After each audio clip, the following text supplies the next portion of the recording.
What's up YouTube? Nick here from My World of Square. Today I'm going to talk about the best investing strategy for teenagers.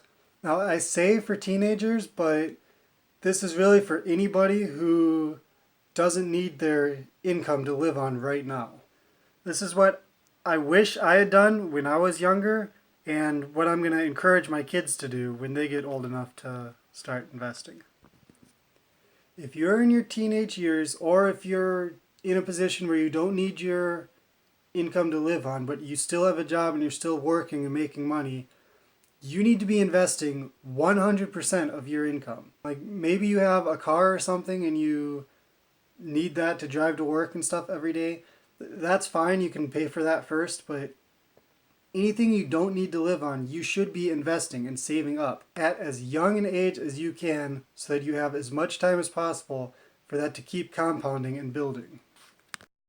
So when your money starts making you money, when you start getting your dividend payments or interest, or you sell your stock and you make money on your investments, your returns is what you should be withdrawing and allowing yourself to spend.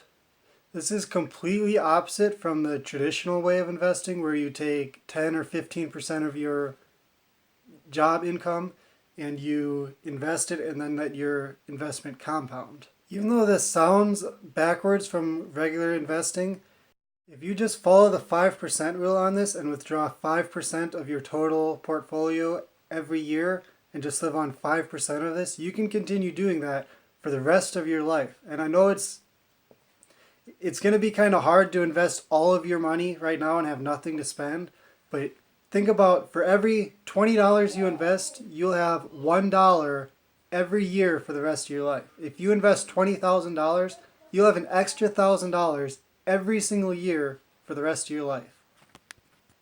If you can save up and invest $100,000, which is pretty unrealistic, I don't think very many teenagers are going to be able to save up that much. But if you could get $100,000 invested, even if it takes you a couple years into your adulthood life, if you get that much invested, you'll get $5,000 every year for the rest of your life. How great would that be?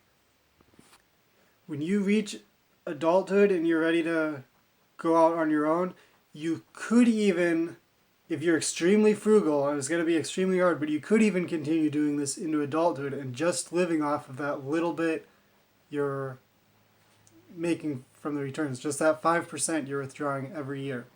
And you may have to stay at home for a couple years and live with your parents while you build up money to do this.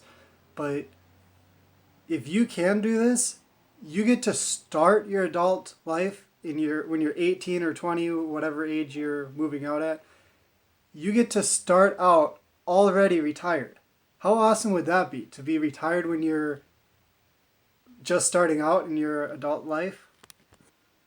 Now, this isn't actually realistic for most people. For most people, you're going to have to start living off of your job income. And when you do this, I suggest you stop withdrawing the money from your investment account and just let it compound. And continue to add 10 or 20%, however much you want to invest, from your income. This would also work very well if you're one of those failure to launch guys who live with their parents well into your 20s.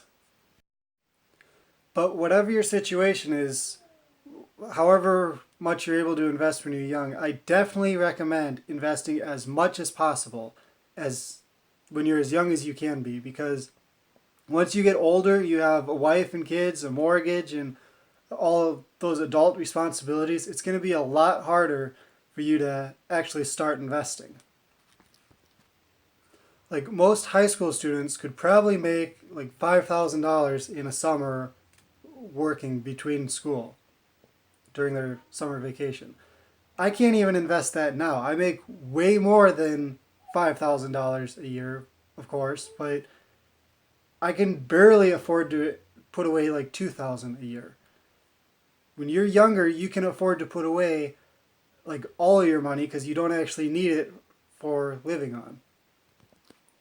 Plus, your money gets to compound for that much longer if you're actually compounding it. Like money invested, or like $5,000 invested when you're like 15 would be worth about the same as like $20,000 invested when you're in your 30s. I guess that's all I've got for now. Let me know what you think on this in the comment section below. If you want to see more videos like this, make sure you click that subscribe button.